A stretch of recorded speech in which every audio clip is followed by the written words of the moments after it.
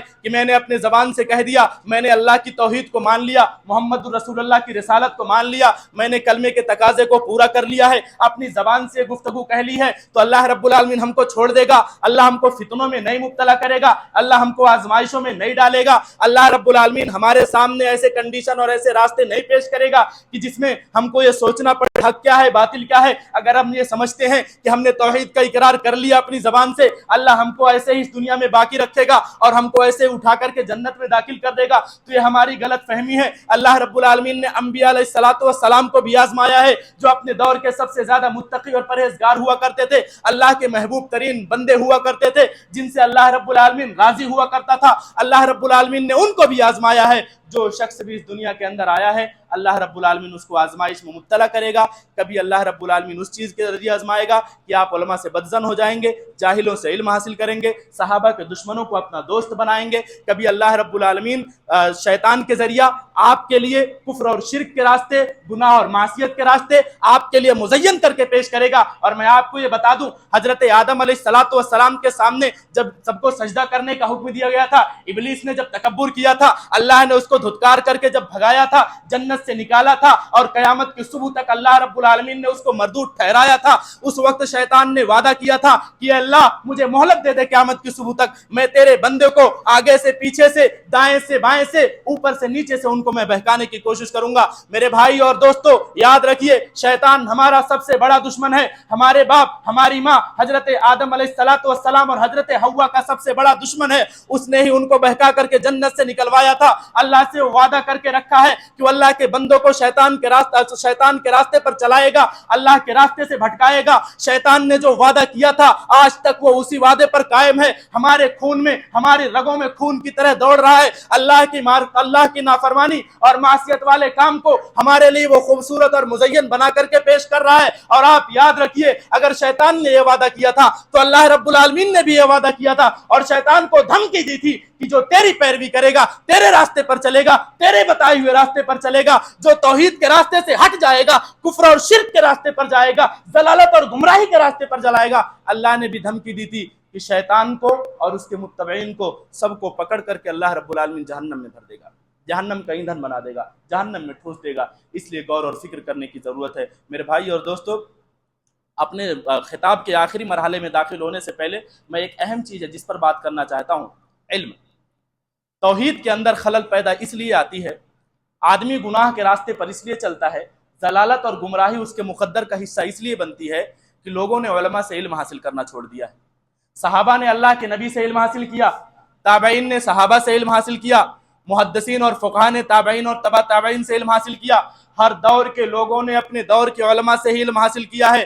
جب اس کڑی کو توڑا جائے گا، علماء سے ہٹ کر کے سوشل میڈیا پر مشہور لوگوں کو عالم بنا لیا جائے گا، جاہلوں سے فتویٰ لیا جائے گا، جاہلوں سے علم لیا جائے گا، جاہلوں کی پیروی کی جائے گی، قرآن اٹھا کر کے ٹیبل سے دکھا دیا، حدیث اٹھا دیا، سمجھ میں آ گیا یار یہ تو وقت کا سب سے بڑا علامہ ہے، نہ عربی پڑھنی آتی ہے، نہ قرآن سمجھ میں آتا ہے، نہ ہی حدیث اللہ کے رسول نے کس کنڈیشن میں بیان کی تھی وہ سمجھ میں آتا ہے، نہ قرآن کس وقت نازل ہوا تھا، کس پیرائے میں نازل ہوا تھا، شان نزول کیا ہے، سبب نزول کیا ہے، اللہ اس میں کیا بیان کرنا چاہتا ہے، کون مخاطب ہے، نہ وہ سمجھ میں آتا ہے۔ ترجمہ پڑھ دیا، قرآن اٹھا کر کے دکھا دیا اور ہم کو سمجھ میں آ گیا، حدیث تو دکھا رہا ہے، بخاری تو دکھا رہا ہے، مسلم تو دکھا رہا ہے، قرآن تو دکھا رہا ہے۔ صحابہ سے بدزن ہو گئے، علماء سے بدزن ہو گئے، علماء کو گالیاں دینے لگے کہ ہمارے علماء نے تو آج تک یہ باتیں بتائی ہی نہیں تھی، جب وہ باتیں دین کی حصہ ہوں گی تب تو آپ کے علماء بتائیں گے، جب وہ باتیں دین کا حصہ ہوں گی، آپ کے دنیا اور آخرت کے لیے وہ فائدہ ہوں گی،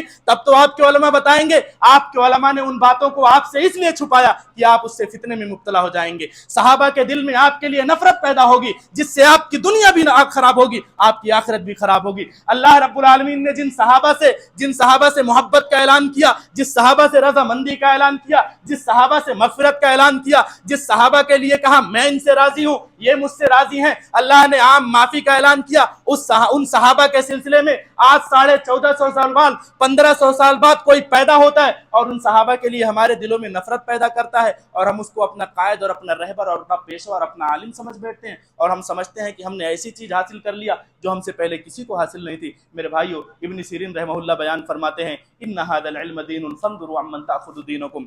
صحیح مسلم کے مقدمے میں انہوں نے اس بات کو لکھا ہے، کہا کہ اللہ رب العالمین کے یہ جو علم ہے، یہ دین ہے، یہ مذاق نہیں ہے، یہ کھلواڑ نہیں ہے، تم یہ دیکھو یہ دین کس سے لے رہے ہو، جس سے تم اس دین کو لے رہے ہو، دیکھو وہ صحابہ کو ماننے والا ہے کہ نہیں ہے، وہ اسلاف کی پیروی کرنے والا ہے کہ نہیں ہے، نبی کی بیویوں سے محبت کرنے والا ہے کہ نہیں ہے، ان کو اپنی ماں کا درجہ دینے والا یا اس سے اونچا مقام دینے والا ہے کہ نہیں ہے، قرآن پر ایمان لانے والا ہے کہ نہیں ہے۔ آپ ان ساری چیزوں کو دیکھو، یہ اللہ کا دین ہے، مذاق نہیں ہے، کھلواڑ نہیں ہے، تم دیکھو اس دین کو کس سے لے رہے ہو۔ اور اسی طرح سے غالباً امام احمد بن حنبل رحمہ اللہ کا قول ہے، انہوں نے بیان فرمایا ہے لحوم العلماء مسمومۃ من شمها مرض ومن اکلها مات۔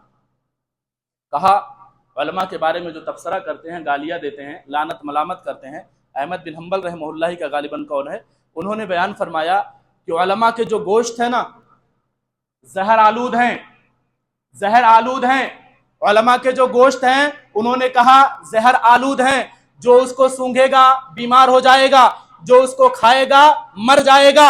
علماء کے سلسلے میں جو بدزبانی کرتے ہیں ان کو لیے کہا ہے علماء کی عزت آبرو پر اگر کوئی حملہ کرے گا اس کا دل بیمار ہو جائے گا، اس کا ایمان کمزور ہو جائے گا، اللہ کی نگاہ میں مبغوض اور مردود ہو جائے گا، اللہ کی نگاہ میں وہ لعنت اور ملامت والا شخص ہو جائے گا۔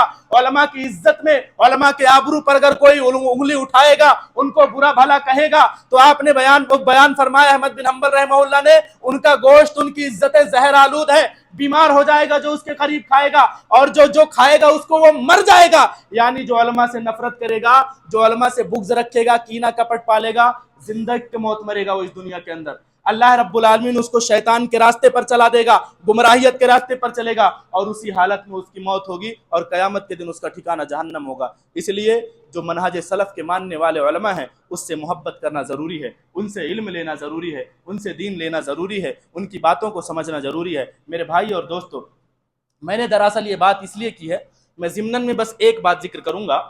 آج ہمارے پڑوسی ملک کے جو ایک مشہور دائی ہیں سوشل میڈیا پر، انجینئر محمد علی مرزا صاحب، آپ کو پتا ہوگا کہ ان سے پہلے چند ہی ایک لوگ ایسے گزرے ہیں کہ جن کے تبلیغ سے متاثر ہو کر لوگ صحابہ کے دشمن ہوئے ہیں۔ اس شخص نے صحابہ سے لوگوں کو سب سے زیادہ بدظن کیا ہے اور اپنے مقصد میں یہ کامیاب ہوا ہے۔ حدیث کا غلط مفہوم بیان کرنا یا آدھی حدیث مفہوم بیان کرنا، اس کی صرف ایک مثال میں آپ کے سامنے پیش کروں گا جو سب سے زیادہ مشہور ہے، حضرت عمار بن یاسر رضی اللہ تعالیٰ عنہ کا معاملہ، صحیح بخاری کے اندر جو موجود ہے۔ صحیح بخاری کی اینٹ لے کر کے جا رہے تھے، آپ کو پتا ہوگا کہ تم کو ایک باغی گروہ قتل کرے گا۔ اس حدیث کو جو صحیح بخاری کے اندر موجود ہے، اور 2812، میں بار بار نمبر بھول جاتا ہوں جبکہ یہ نمبر بہت مشہور ہے، 2812 نمبر کی حدیث ہے، اور کہتے ہیں اسی بات کو لے کر کے کہ کس کو دکھاؤ یہ پوچھو، گویا کہ وہ آئٹم بم کی طرح سمجھ رہے ہیں کہ جس کو دکھا کو حیران ہو جائے گا۔ اس سے یہ بیان کرنا چاہتے ہیں حضرت سیدنا معاویہ رضی اللہ تعالیٰ عنہ کے گروہ کو وہ باغی بیان کرنا چاہتے ہیں کہ دیکھو اللہ کے حبیب علیہ السلام نے پیشین گوئی کی تھی۔ اسی حدیث کو جب آپ مستدرک الحاکم کے اندر دیکھیں گے جو صحیحین کے شرط پر لکھی گئی ہے۔ صحیحین کے شرط کا مطلب یہ ہے کہ امام بخاری اور امام مسلم رحمہ اللہ نے حدیث کو صحیح اور ضعیف کہنے کے جو شروط قائم کیے ہیں کہ یہ چیز جس کے اندر پائی جائے گی وہ حدیث ہمارے نزدیک صحیح ہوگی، اور جس کے اندر یہ چیز پائی جائے گی وہ حدیث صحیح نہیں ہوگی۔ اسی شرطوں کو بنیاد بنا کر کے کچھ حدیثیں جو چھوٹ گئی تھی مستدرک للحاکم کے اندر اس حدیث کو جمع کیا گیا ہے۔ اسی سیم حدیث ہے، سیم راوی ہیں، سیم الفاظ ہیں، لیکن شروعات میں جس بات کا ذکر ہے کہ انہوں نے بھیجا تھا کہ جاؤ سنو، خوارج کے متعلق ان سے حدیث سن کر کے آؤ، تو یہ سیدنا معاویہ رضی اللہ تعالیٰ عنہ کے لیے حدیث نہیں تھی، خارجیوں کے لیے حدیث تھی جو پیارے حبیب علیہ الصلوۃ والسلام نے بیان کیا تھا، لیکن دشمنان صحابہ نے اس کو اس طرح سے لوگوں کے سامنے سوشل میڈیا پر اس طرح سے اس کو نشر کیا ہے، فیمس کیا ہے کہ لوگ سیدنا معاویہ رضی اللہ تعالیٰ عنہ اور آپ کے ساتھ رہنے والے جتنے صحابہ تھے ان کے دشمن بن بیٹھے ہیں، اور یہ باور کرانے کی کوشش کی ہے کہ صحابہ آپس میں ایک دوسرے کے دشمن تھے اور ایک دوسرے کے خون کے پیاسے ہوا کرتے تھے۔ یہ اس لیے ہوگا، میں کہتا ہوں نا، بھیڑیے سے اگر علم حاصل کرنے جاؤ گے تو مرغی کو چوری کرنا ثواب کا کام سمجھنے لگ جاؤ گے۔ جب اس طرح سے رافضیت زدہ لوگوں سے آپ علم حاصل کرو گے تو صحابہ کو گالیاں دینا، صحابہ سے نفرت کرنا، ان کے لیے اپنے دل کے اندر نفرت پالنا اور صحابہ کی عزت و آبرو پر حملے کرنا اور صحابہ کی چند وہ چیزیں جن کو اللہ نے معاف کر دیا ہے ان کو لوگوں کے سامنے بیان کرنا اپنے لیے فخر سمجھو گے، اور سمجھو گے ہم نے ایسی چیز بیان کر دی ہے جو آج کے پہلے ہم سے کسی نے نہیں بیان کی۔ اس لیے میرے بھائیوں، میں نے جیسا کہ کہا توحید کو حاصل کرنا ہم سب پر فرض ہے، توحید پر مرنا، اس کی حفاظت کرنا ضروری ہے، اور توحید پر آپ تبھی قائم رہ سکتے ہیں، صحیح توحید آپ کو تبھی مل سکتا ہے جب آپ علماء کی صحبت اختیار کریں گے، اور جب آپ علماء کی صحبت کو چھوڑ دیں گے تو میرے بھائی اور دوستو آپ کو ایسے ہی جاہل لوگ ملیں گے جو فتویٰ دیں گے، خود گمراہ ہوں گے اور آپ کو بھی گمراہ کریں گے، اور اسی طرح سے آپ کو بھی جہنم کے راستے پر چلائیں گے اور خود بھی اسی راستے پر چلیں گے۔ اب ہم دھیرے دھیرے اپنے تقریر کے آخری مرحلے میں داخل ہوتے ہیں۔ میں ایک حدیث آپ کے سامنے پڑھتا ہوں، عبداللہ بن مسعود رضی اللہ عنہ اس کے راوی ہیں، کہتے ہیں رسول اللہ نے بیان فرمایا، ما من نبی بعثہ اللہ فی امت قبلی الا کان له من امته حواریون واصحاب یاخذون بسنته ويقتدون بامره ثم انها تخلف من بعده خلوف يقولون ما لا يفعلون ويفعلون ما لا يؤمرون فمن جاهدهم بيده فهو مؤمن ومن جاهدهم بلسانه فهو مؤمن ومن جاهدهم بقلبه فهو مؤمن وليس وراء ذلك من الايمان حبة خردل۔ صحیح مسلم کی 50 نمبر کی حدیث ہے۔ عبداللہ ابن مسعود رضی اللہ عنہ بیان فرماتے ہیں کہ اللہ کے حبیب علیہ الصلوۃ والسلام نے بیان فرمایا کہ مجھ سے پہلے بھی جتنے بھی انبیاء کو اللہ رب العالمین نے اس دنیا کے اندر بھیجا تھا، ہر کسی کے صحابی تھے، حواری تھے، دوست تھے، محبت کرنے والے تھے، ان کی سنتوں پر عمل کرنے والے تھے، ان کی اقتداء کرنے والے تھے، ان کی پیروی کرنے والے تھے، ان کے نقش قدم پر چلنے والے تھے، ان کی سنتوں کے لیے اپنے جان تک کو قربان کرنے والے لوگ تھے۔ جب وہ صحابہ ختم ہو گئے، وہ حواری ختم ہو گئے، تو اس کے بعد وہ لوگ آتے ہیں جو ناخلف ہوتے ہیں، نااہل ہوتے ہیں، بد اخلاق ہوتے ہیں، اور سنتوں کو توڑ مڑوڑ کر کے پیش کرنے والے ہوتے ہیں۔ بیان کرتے ہیں کہ جب یہ لوگ آتے ہیں تو ان کا کام کیا ہوتا ہے معلوم ہے آپ کو؟ جو سب سے بڑا عیب اللہ کے حبیب علیہ الصلوۃ والسلام نے بیان فرمایا کہ وہ ایسا کام کرتے ہیں جن کا انہیں حکم ہی، اور اس بات کی تبلیغ کرتے ہیں جس پر وہ خود عمل نہیں کرتے ہیں۔ جو ان سے گفتگو کرے گا، بحث و مباحثہ کرے گا، ان کی نکیر کرے گا، ان پر رد کرے گا اپنی زبان کے ذریعہ، ہاتھ کے ذریعہ، تو اللہ کے حبیب علیہ الصلوۃ والسلام نے کہا کہ ایسا آدمی مومن ہوگا، ایسا آدمی مومن ہوگا، اور جو اپنے دل میں بھی ان کو برا جانے گا ایسا آدمی مومن ہوگا، اور اگر کوئی دل میں ان کو برا نہیں جانتا ہے تو آپ نے یہ بیان فرمایا اس سے نیچے ایمان کا کوئی درجہ نہیں ہے، اس سے نیچے ایمان کا کوئی درجہ نہیں ہے۔ اب آپ اس حدیث کو دیکھیے، اس حدیث کو دیکھیے، آج اس دنیا کے اندر کتنے ایسے لوگ موجود ہیں جو ان باتوں کی تبلیغ کرتے ہیں جس پر وہ خود عمل نہیں کرتے ہیں، اور سب سے مین بات تو اس کے اندر یہ ہے کہ اس چیز کے پیچھے پڑتے ہیں جن کا انہیں حکم ہی نہیں دیا گیا ہے، شریعت کے اندر اس چیز کا کوئی مطالبہ ہی نہیں کیا گیا ہے، اس چیز کی وہ پیچھے پڑتے ہیں، اس پر وہ عمل کرتے ہیں۔ اس زمرے میں اس دنیا کے اندر موجود ساری بدعات اور خرافات آ جائیں گی۔ جب ہم اپنے بھائیوں کو سمجھانے کی کوشش کرتے ہیں تو ہم سے جو سوال ہوتا ہے نا کہ منع کہاں کیا گیا ہے؟ منع یہاں کیا گیا صحیح مسلم کے اندر کہ جو نااہل لوگ ہوں گے، اللہ کے رسول کی سنتوں کو چھوڑنے والے جو لوگ ہوں گے، ان کی صفت یہ بیان کی گئی ہے کہ وہ ایسے لوگ ہوں گے، ایسا کام کریں گے جن کا ان کو حکم ہی نہیں دیا گیا ہے۔ آج اس دنیا کے اندر جتنی بدعتیں ایجاد کی گئی ہیں، شریعت میں ان کا کہیں حکم نہیں دیا گیا ہے، کہیں اس پر عمل کرنے کی بات نہیں کی گئی ہے۔ یہ ساری چیزیں اگر کوئی کرتا ہے تو گویا کہ وہ ان لوگوں میں اس کا شمار ہو رہا ہے جن سے بحث کرنا، جن سے گفتگو کرنا، جن سے جہاد کرنے کو اللہ کے رسول صلی اللہ علیہ وسلم نے، ایسا کرنے والے کو آپ صلی اللہ علیہ وسلم نے ایمان والا کہا ہے۔ میرے بھائی اور دوستو، میں جیسا کہ مرکز پہ بھی ہمارے پروگرام ہوا تھا، میں نے اس کے اندر بہت ساری باتیں کی تھی، آپ کے سامنے بھی چند باتیں بس پیش کرنے کی کوشش کروں گا۔ آج اس دنیا کے اندر، دنیا کے ہر گوشے میں، کئی ملکوں کے اندر، چاہے ایران ہو، چاہے افغانستان ہو، پڑوسی ملک اپنا پاکستان ہو، اسی طرح سے سیریا ہو، لبنان ہو، عراق ہو، یمن ہو، سعودی عربیہ ہو، اور اسی طرح سے اسرائیل ہو، امریکہ ہو، سارے ملک تقریباً جنگ کی دہانے پر کھڑے ہوئے، لڑائیاں ہو رہی ہیں، مسلمان نوجوان خاص کر کے فتنے کے شکار میں مبتلا ہے، وہ سمجھ نہیں پا رہا ہے حق پر کون ہے اور باطل پر کون ہے۔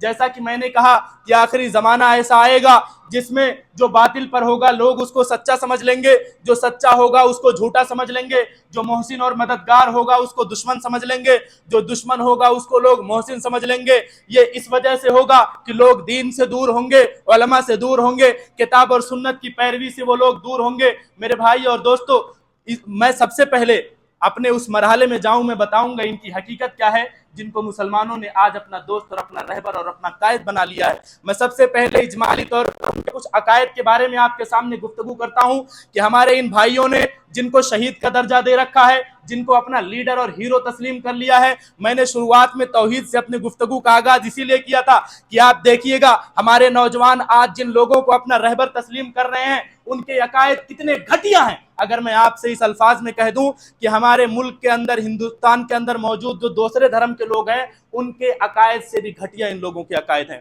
تو میری بات غلط نہیں ہوگی۔ میں آپ کے سامنے کئی چیزیں دکھاؤں گا، خصوصاً شام کے اندر، سیریا کے اندر کتنے مسلمانوں کو قتل کیا گیا، کتنے سالوں میں ان کی زندگی کو بدتر کیا گیا، اس پر گفتگو ہوتی رہے گی۔ جن لوگوں کو ہمارے بھائیوں نے اپنا رہبر بنایا ہے، نصیری، باطنی، جس پر امت کے علماء کا اجماع ہے کہ یہ کافر ہیں، یہ کافر ہیں، یہ کافر ہیں۔ میرے بھائی اور دوستوں، ان کے عقائد میں آپ کو بتانا چاہتا ہوں۔ سب سے پہلے یہ قرآن کا انکار کرتے ہیں، کہتے ہیں قرآن اللہ کا کلام نہیں ہے، قرآن یہ اللہ کا کلام نہیں ہے، یہ کسی انسان کا کلام ہے، یہ کسی بشر کا کلام ہے۔ آپ مجھے بتائیں، اگر کوئی شخص اپنی زبان سے یہ بات کہتا ہے یا اس کا یہ عقیدہ ہے کہ قرآن اللہ کا کلام نہیں ہے، کیا وہ مسلمان ہو سکتا ہے؟ قرآن پر ایمان لائے بنا کوئی شخص مسلمان ہو سکتا ہے؟ کوئی ایمان والا ہو سکتا ہے؟ اللہ کا محبوب ہو سکتا ہے؟ نہیں ہو سکتا ہے۔ آخرت کا انکار کرتے ہیں، جنت اور جہنم کا انکار کرتے ہیں، کوئی عذاب نہیں ہے، اس چیز کو نہیں مانتے ہیں۔ عذاب کا مطلب ان کے نزدیک آپ کو پتا ہے کیا ہے؟ ان نصیری باطنیوں کے نزدیک دروز فرقہ جو شام کے اندر پایا جاتا ہے، جس نے لاکھوں مسلمانوں کو قتل کیا ہے، ان کے نزدیک یہ عقیدہ ہے عذاب کا مطلب یہ ہوتا ہے آج آپ زندہ ہیں، آپ کو اللہ رب العالمین نے مالدار بنایا ہے، آپ نے اس دنیا کے اندر اللہ کی نافرمانی کی، اگلی بار آپ دنیا کے اندر پھر پیدا ہوں گے، اللہ آپ کو غریب بنا دے گا۔ یہ ہے عذاب کا مطلب۔ کیا شریعت نے یہی بتایا ہے؟ اللہ کا عذاب یہی ہے، اللہ کا پکڑ یہی ہے، جہنم کا مطلب یہی ہے جس کے متعلق قرآن کی آیتیں بھری ہوئی ہے۔ پیارے پیغمبر علیہ الصلوۃ والسلام نے احادیث میں کتنے جگہوں پر اس کے متعلق بتایا ہے۔ اگر کسی شخص کا ایسا عقیدہ ہوگا وہ اس دنیا کا بدترین کافر ہوگا۔ موت کا مطلب آپ سمجھ ہی گئے ان کے نزدیک، وہی تناسخ ارواح کا مطلب، یعنی حقیقت میں روح کی موت ہوتی ہی نہیں ہے، آپ مر گئے، دوسرے کے جسم میں آپ کی روح ڈال دی جائے گی، آپ کا یہ جسم فنا ہو گیا، دوسرا جسم لے کر کے آپ اس دنیا کے اندر آئے ہیں۔ کیا موت کا مطلب یہی ہے شریعت اسلامیہ کے اندر؟ قیامت کے دن اللہ رب العالمین نے جو اٹھانے کا معاملہ کیا ہے کہ قبروں سے تم کو اٹھایا جائے گا، اللہ حشر کے میدان میں تم کو جمع کرے گا، کیا یہی ہے اس کا مطلب؟ اگر کسی شخص کا ایسا عقیدہ ہوگا، کیا وہ شخص مسلمان ہو سکتا ہے؟ کیا وہ ایمان والا ہو سکتا ہے؟ اللہ کا محبوب ہو سکتا ہے؟ ہرگز نہیں ہو سکتا ہے۔ اور ایک بات، انبیاء علیہ الصلوۃ والسلام کو یہ جاہل کہتے ہیں۔ کیوں کہتے ہیں؟ انبیاء نے اس توحید کی دعوت دی ہے جس کا کوئی وجود ہی نہیں ہے، یعنی اللہ کا وجود نہیں ہے۔ انبیاء نے اس توحید کی دعوت دی ہے جس کا کوئی وجود نہیں ہے۔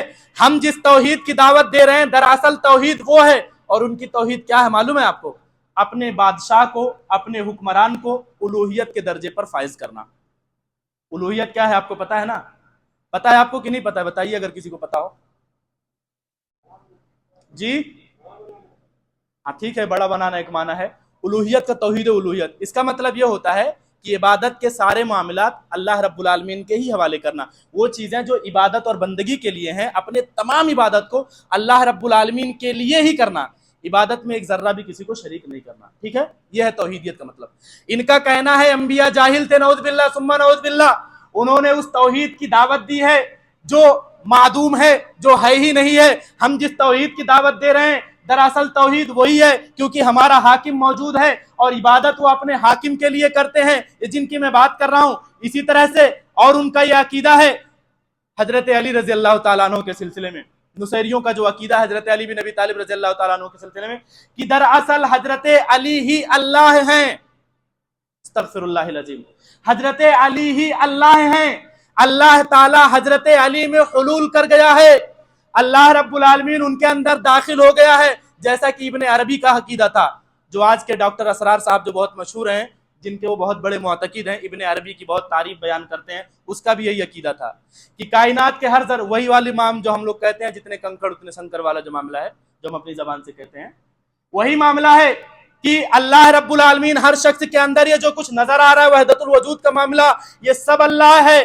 اللہ رب العالمین یہ جو گھر ہے، میں ہوں، آپ ہوں. اور اسی طرح سے ایک قول بھی پیش کرتے ہیں کوئی جنید نام کا کہ ما فی جبتی الا اللہ، میرے اس لباس میں نہیں ہے کوئی مگر اللہ. کیا اس سے بڑا شرک اس دنیا کے اندر ہو سکتا ہے؟ آپ ایسے لوگوں کو اپنا رہبر، اپنا پیشوا، اپنا ہیرو بنائیں گے تو آپ کا ٹھکانہ کیا ہوگا آپ کو پتا ہے؟ جہنم کے اندر بدترین عذاب سے دوچار کیا جائے گا اگر ایسے. اور میں آپ کو بتاتا ہوں کلمہ شہادت، ہمارا کلمہ کیا ہے؟ پڑھیے، کوئی بھی پڑھیے. ہمارا کلمہ یہی ہے، ان کا کلمہ ہے اشہد ان لا الہ الا علی. کیا یہ توحید ہے؟ اسی توحید کو لے کر کے ہمارے نبی آئے تھے. اسی توحید کے لیے ہمارے نبی نے طائف میں پتھر کھایا تھا. اسی توحید کے لیے صحابہ نے اپنی گردنوں کو کٹوایا تھا. اسی توحید کے لیے انہوں نے اپنے بچوں کو یتیم کرایا تھا. اسی توحید کے لیے انہوں نے اپنے بیویوں کو بیوہ کرایا تھا. اسی توحید کے لیے حضرت زکریا کوارے سے بیچ سے پھاڑ دیا گیا تھا. اسی توحید کے لیے انبیاء کو کنویں میں ڈال دیا گیا تھا. اسی توحید کے لیے انبیاء کو قتل کیا گیا تھا. اسی توحید کے لیے صحابہ نے کتنی جنگیں لڑی ہیں، اپنے بیویوں کو چھوڑ دیا، بچوں کو چھوڑ دیا، اپنا گھر بار چھوڑ دیا، اسی توحید کے لیے کہ ہم اپنی جانوں کو قربان کر کے جائیں گے، ہمارے بعد آنے والی نسلیں ایسے بدترین ظالموں کو اپنا پیر اور اپنا رہبر بنا لیں گے. اسی لیے اگر ہم سوچیں ایسے لوگوں کو پیر اور رہبر بنا کر کے جائیں گے تو ہمارا معاملہ کیا ہوگا. ان کا ایک عقیدہ اور ہے، تثلیث کا عقیدہ. تثلیث کا عقیدہ آپ لوگ سمجھتے ہیں؟ عیسائیوں کا جو عقیدہ ہے، مریم، عیسیٰ، اللہ، ان تینوں کو وہ خالق مانتے ہیں اور عبادت کا مستحق مانتے ہیں. ان کا کہنا ہے علی، محمد صلی اللہ علیہ وسلم، حضرت سلمان، ان تینوں کو وہ خالق مانتے ہیں، معبود مانتے ہیں. ادھر میں اب دیکھیں پیچھے میں نے کچھ باتیں کی، ابھی کچھ باتیں کر رہا ہوں تو آپ کو لگ رہا ہوگا پیچھے تو کچھ کا ہے، ابھی تو کچھ کا ہے. اپنے حاکم کو ایک طرف معبود مان رہے اور دوسری طرف یہ. تو میں وہی بتانا چاہ رہا ہوں، قرآن اور سنت کو جب آدمی چھوڑے گا نا تو ہر بعد میں آنے والا ایسے ہی گھٹیا عقیدے کو گڑے گا.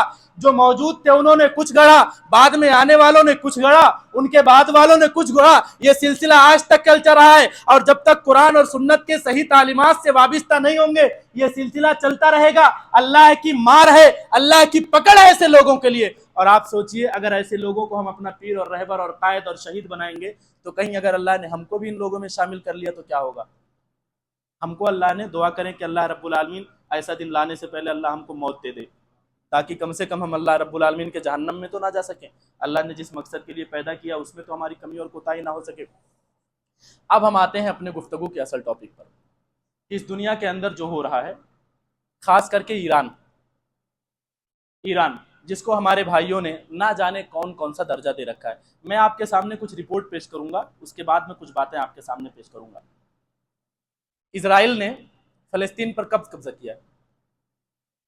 کسی کو پتا ہے؟ 1948 میں. 1948 میں اس نے قبضہ کیا ہے اور اب تک تقریباً 78 سال ہو گئے ہیں. 78 سال. اور اسرائیل نے اب تک وہاں کے مسلمانوں کو قتل کیا ہے، خون کیا ہے، درندگی کا مظاہرہ کیا ہے، ظلم اور جبر کی وہ داستان پیش کی ہے کہ ہم بیان نہیں کر سکتے اس کو اپنے الفاظ میں. ٹوٹل 2 لاکھ سے زیادہ مسلمانوں کا قتل کیا ہے. کس نے؟ اسرائیل نے. ایران پر آیت اللہ خمینی، یہ جو ابھی جس کی موت ہوئی ہے آیت اللہ خامنائی ان کا نام ہے، سب سے پہلے جو لیڈر ہے آیت اللہ خمینی. آپ کو پتا ہے ایران پر کب قبضہ ہوا ہے؟ 1989. 1989 میں قبضہ ہوا ہے، اور تب سے لے کر آج تک آپ کو پتا ہے کتنے مسلمانوں کا قتل ہوا ہے؟ ایک اندازے کے مطابق 35 لاکھ مسلمانوں کی بات کی جاتی ہے. 35 لاکھ. تہران جو راجدھانی ہے ایران کی، میں پڑھا ہوں ایرانی دوستوں کے ساتھ، میں نے خود پوچھا ہے، پورے تہران کے اندر آپ کو عیسائیوں کے پادریوں کے چرچ سب کو مل جائیں گے، یہودیوں کے معبد خانے آپ کو مل جائیں گے، سنی مسلمانوں کی ایک مسجد آپ کو پورے تہران میں نہیں ملے گی. آپ کو ایک مسجد نہیں ملے گی. سلفی دعوت کے تبلیغ اور نشر و اشاعت پر پابندی ہے. پتا چل گیا کہ آپ سلفی العقیدہ ہیں، آپ اس کی نشر و اشاعت کر رہے ہیں، پھانسی پر لٹکا دیا جائے گا. اس وقت سے لے کر اب تک تقریباً 35 لاکھ اگر یہ بات غلط بھی ہو مان لو تو 20-30 لاکھ تو بنے گا نا کم از کم. 35 لاکھ مسلمانوں کو قتل کیا ہے. بڑا درندہ کون ہے؟ ہمارا ہیرو جس کو ہم نے شہید مانا ہے. بڑا درندہ کون ہے؟ اور میں آپ کو بتاتا ہوں، سیریا کے اندر بشار الاسد جن کے عقائد کو میں نے ابھی بتایا ہے، نصیری، باطنی، بدترین کافر، بدترین مجرم، اللہ کے دشمن، صحابہ کے دشمن، صحابہ کے دشمن، دین اسلام کے دشمن، مسلمانوں کے قاتل، مسلمانوں کے خونوں کو پانی سے زیادہ سستا کرنے والے. 2011 سے تقریباً، اور اس سے پہلے بھی ان کی حکومت تھی. میں ابھی 1 سال پہلے آپ کو پتا ہوگا تختہ پلٹ ہوا ہے، جو محمد علی الجولانی کر کے جن کا نام ہے، احمد الشرع بھی جس کا نام ہے، تختہ پلٹ جنہوں نے کیا ہے. سیریا کے اندر، شام کے اندر تقریباً 11 سالوں میں میرے خیال سے 6 لاکھ سے زیادہ مسلمانوں کا اس نے قتل کرایا. اور میں نے مرکز پہ بھی بتایا تھا، ویڈیو اگر آپ ابھی بھی یوٹیوب پر سرچ کریں گے تو آپ کو مل جائے گی، کہ جب شام فتح ہوا ہے، آپ کو پتا ہے جتنے بھی اسکول ہیں، جتنے بھی آفس ہیں، جتنے بھی گورنمنٹ کے خاص کر کے آفس ہیں، بڑی چیزیں ہیں، ہر ایک کے نیچے جیل ہے. ہر ایک کے نیچے جیل ہے. قتل گاہ ایسے بنایا گیا تھا، لوگوں کو، سنی مسلمانوں کو جیل میں ڈالا گیا ہے. اس میں سے 10-20 کو ہر روز پکڑ رہے ہیں، اور دوسروں کے سامنے ان کے گردن کو قلم کر دیا جا رہا ہے. بڑا سا گڈھا کھودا، زندہ مسلمانوں کو اس میں ڈالا، اور باہر سے کھڑے ہو کر کے یہ درندے رافضی بھیڑیے اوپر سے گولی چلا کر کے سارے لوگوں کو قتل کر کے اس میں زندہ دفن کر دے رہے ہیں. ایسے لوگوں کو ہم نے ہیرو مانا ہے، ایسے لوگوں کو ہم نے قائد مانا ہے، ایسے لوگوں کو ہم نے رہبر مانا ہے، ایسے لوگوں کو ہم نے پیشوا مانا ہے، ایسے لوگوں کو ہم نے شہید کا درجہ دے رکھا ہے. اور اگر یہ باتیں بیان کی جاتی ہے تو ہمارے بھائی کہتے ہیں کہ اب تو ہمارے لیے لڑ رہا ہے نا ایران، اب تو ہمارے لیے جنگ کر رہا ہے نا. کل اسرائیل اگر آپ کی بات کرنے لگے، آپ کے لیے لڑائی لڑنے لگے، کیا ان کے مرنے والوں کو بھی آپ شہید کہو گے؟ ان کی بھی تعریف کرو گے؟ ان کی بھی حمایت کرو گے؟ اگر نہیں کرو گے، اور جب ہم یہ باتیں کہتے ہیں تو ہمارے بہت سارے جان پہچان کے کچھ پرسنل لوگ بھی آج کل دشمن بن گئے ہیں. جب سے مرکز میں میری تقریر ہوئی ہے، گالیاں مل رہی ہیں، تانے مل رہی ہیں، حتیٰ کہ کسی ایک نے تو یہ بھی کہا کہ تم کو بولی نہیں گولی کی ضرورت ہے. ان مردودوں کو یہ لگتا ہے کہ وہ باطل پر رہ کر، غلط پر رکھ کر کے وہ اتنے ڈنکے کی چوٹ پر اپنی بات پر قائم رہ سکتے ہیں، اور ہم توحید پر رہ کر کے ڈر جائیں گے. موت تو آنی ہے، آج آئے یا کل آئے، کرسی پر بیٹھ کر آئے یا کرسی پر اتر کر آئے، کسی کے ہاتھ سے آئے یا تبھی موت آئے. بھلا موت سے کون بچ سکتا ہے؟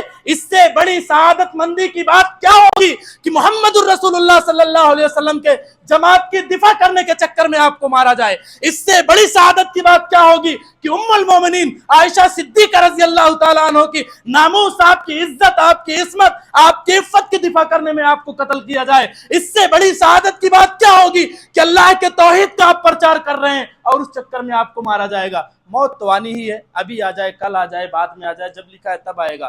ان کو یہ لگتا ہے کہ یہ غلط پر اس طرح سے ڈٹے رہ جائیں گے اور ہم کو دھمکی دے دی جائے گی کہ ہم توحید پر ہیں اور ہمارا قدم لرز جائے گا. ایسا کبھی نہیں ہونے والا ہے، ایسا کبھی نہیں ہونے والا ہے. جب تک اس روئے زمین پر توحید کا ماننے والا ایک بندہ بھی زندہ رہے گا، محمد عربی صلی اللہ علیہ وسلم کی صحیح سنت کو ماننے والا ایک بندہ بھی اس روئے زمین پر رہے گا، ان باطل مذاہب کی تردید چلتی رہے گی، ان کے کفریہ عقائد کو بتایا جائے گا، امہات المومنین کی عزت اور ناموس کا دفاع کیا جائے گا، صحابہ کے دشمنوں کو اپنا دشمن مانا جائے گا، توحید کے دشمنوں سے دشمنی کی جائے گی. جب تک ہمارے جسموں میں جان ہے، جب تک ہمارے بازوؤں میں طاقت ہے، ہم اللہ کے اس توحید کو لے کر کے، اللہ رب العالمین کے اس دین کو لے کر کے دنیا کے اندر چلتے رہیں گے، دنیا کے اندر پرچار کرتے رہیں گے۔ میرے بھائی اور دوستو، ضرورت اس بات کی ہے کہ آپ اس بات کو سمجھیں، آپ اس بات کو سمجھیں۔ آپ آزمائش کے اس دور میں ہیں جس وقت فتنے بہت عام ہیں۔ آپ سوشل میڈیا کے بہکاوے میں آ کر کے کوئی آپ کی تعریف کر دے رہا ہے، آپ کے متعلق کہہ دے رہا ہے کہ میں تمہارے لیے لڑائی کر رہا ہوں، میں یہ کر رہا ہوں، وہ کر رہا ہوں۔ آپ اپنا رہبر اور ہیرو نہ بنا لیں، کہیں ایسا نہ ہو کہ آپ سوچیں کتنی بڑی بات ہے ایسے اتنے گھٹیا عقیدہ رکھنے والے شخصوں کو اگر گرچہ کوئی سی دشمن کے ہاتھ ہی مارا جائے، کیا وہ شہید ہو سکتا ہے؟ ہم اس کے ایمان تو چھوڑیے، میں تو انسان بھی ماننے کے لیے تیار نہیں ہوں، میں تو انسان بھی ماننے کے لیے تیار نہیں ہوں۔ ایمان تو بہت بات کی بات ہے اور یہ بہت بڑی چیز ہے۔ میں انسان ماننے کے لیے تیار نہیں ہوں جو میرے نبی کی بیوی کو گالی دے گا، جو میرے نبی کی اس بیوی پر عزت و آبرو پر حملہ کرے گا، جس کا یہ عقیدہ ہوگا جب مہدی آئیں گے تو سیدہ عائشہ مطہرہ صدیقہ، میں اپنے زبان سے کیسے اس الفاظ کو نکالوں، میں اپنے زبان سے کیسے اس الفاظ کو نکالوں کہ ہم زندہ ہیں اور ایسے لوگ آج اس دنیا کے اندر موجود ہیں جو ہمارے نبی کی بیویوں کو گالی دے رہے ہیں کہ جب مہدی آئیں گے عائشہ کو، اللہ مجھے معاف کرنا، مجھے الفاظ دہرانے پڑ رہے ہیں، اللہ مجھے معاف کرنا، ان کا یہ گھٹیا عقیدہ ہے مسلمانوں، جن کو تم لوگوں نے اپنا رہبر اور شہید تسلیم کیا ہے کہ مہدی جب آئیں گے سیدہ عائشہ کو قبر سے نکال کر کے ان پر زنا کے حد لگائے جائیں گے۔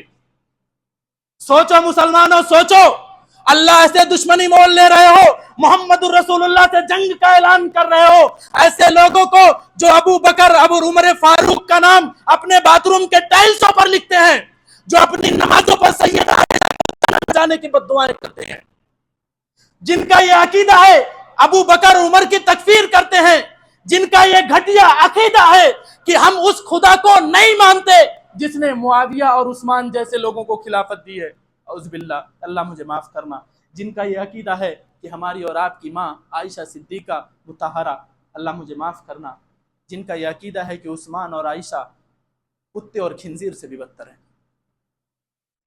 ہم ان کے لیے اگر چند کلمات برے کہہ دیتے ہیں تو برا لگ جاتا ہے۔ سوچو، آدمی جذبات میں ہو جاتا ہے، کون سا منہ لے کر کے اپنے رب کے پاس جاؤ گے؟ خدا را اس سے پہلے کہ موت آ جائے توبہ کرو۔ ہماری اور آپ کی ماں کو اگر کوئی مسجد کے باہر ہم اتنے ہی لوگ بیٹھے ہیں کوئی گالی دے دے، ہماری ماں کو، ہماری بیوی کو، ہماری بیٹی کو، وہ کچھ اچھا کام بھی کر دے ہمارے لیے، بعد میں تعریف کرو گے؟ میں اگر ابھی بیٹھ کر کے کسی کی طرف اشارہ کر کے کسی کی ماں کو گالی دے دوں، آپ بولو گے کہ ابھی مسجد سے نکل تب بتاتا ہوں؟ یہی منہ توڑ دے وہ، یہی سوچو گے یہی مار کے گرا دو۔ اپنی ماں کے لیے، اپنی بیوی کے لیے، اپنی بہن کے لیے اتنی غیرت، میری نبی کی بیوی کے لیے کوئی غیرت نہیں، جس کو اللہ نے مومنوں کی ماں کہا ہے اس کے لیے کوئی غیرت نہیں، ان کو گالی دیا جا رہا ہے اور جب رد کیا جا رہا ہے تو بہت سارے لوگ، میں پرسنل ہے میرے بہت سارے لوگ بولے تم شیعہ سنی کر رہے ہو، آپ کی ماں کو گالی دیا جائے تو برا ہے، میری ماں مومنوں کی ماں کو گالی دیا جائے اور ہم ان ظالموں کے چہرے سے جب ہم نقاب اٹھائیں کہ دراصل یہود و نصارہ سے بڑے دشمن تمہارے یہ ہیں، تو ہم کو کہو کہ تم تفرقہ بازی کر رہے ہو، یہ فرقہ واریت ہے، اگر یہ فرقہ واریت ہے، یہ نفرت پھیلانا ہے تو میں نفرتی ہوں، اگر یہ نفرت پھیلانا ہے تو میں نفرتی ہوں، میں نفرتی ہوں، میں نفرتی ہوں۔ میرے بھائی اور دوستو، وقت بھی ختم ہو گیا ہے جو مجھے وقت دیا گیا تھا، بس کچھ باتیں آپ کے سامنے گفتگو کر کے میں اپنی بات کو ختم کر دوں گا۔ دراصل جب کسی ملک کی تعریف کی جاتی ہے تو اس کے بالمقابل خصوصاً سعودی عربیہ کو بہت لان تان کیا جاتا ہے، گالیاں دی جاتی ہے، یہود و نصارہ کا ایجنٹ، یہود و نصارہ کا پالتو کتا، اور نہ جانے کیا کیا کہا جاتا ہے۔ ایک بات آپ جان لیجیے، اللہ کے حبیب علیہ الصلوۃ والسلام کے دور میں کیا گناہ نہیں تھا؟ وہ دور بھی آپ چھوڑ دیجیے، میں آپ کے گھر کی بھی بات نہیں کرتا ہوں، اس مسجد میں جتنے لوگ بیٹھے ہیں کوئی ایک آدمی ہاتھ ایسا اٹھا کر کے بول سکتا ہے کہ میں کوئی حرام کام نہیں کرتا ہوں، مجھ سے گناہ نہیں ہوتا ہے؟ کوئی بھی بول سکتا ہے اس مسجد میں؟ کوئی نہیں بول سکتا ہے، کوئی نہیں بول سکتا ہے۔ ہر انسان غلطی اور خطا کا پتلا ہے، غلطی ہر کسی سے ہوتی ہے۔ کیا ہم سے جب حرام کام ہو جاتا ہے تو ہم اپنے آپ کو کہتے ہیں کہ ہم یہود و نصارہ کے ایجنٹ اور ان کے پالتو ہیں؟ ہم گھر چھوڑ دیجئے، آپ کا ہمارا گھر کیسا ہے، اس میں اسلامی ماحول ہے یا نہیں ہے؟ آپ اپنے نفس کے مکمل مالک ہو کہ نہیں ہو؟ آپ گناہ نہیں کرتے ہو؟ آپ بھی گناہ کرتے ہو۔ جب آپ اپنے نفس کو مکمل طور پر نہیں بچا سکتے تو کسی اور سے آپ کیسے توقع کر سکتے ہو کہ وہ پورا ملک گناہوں سے پاک کر دے؟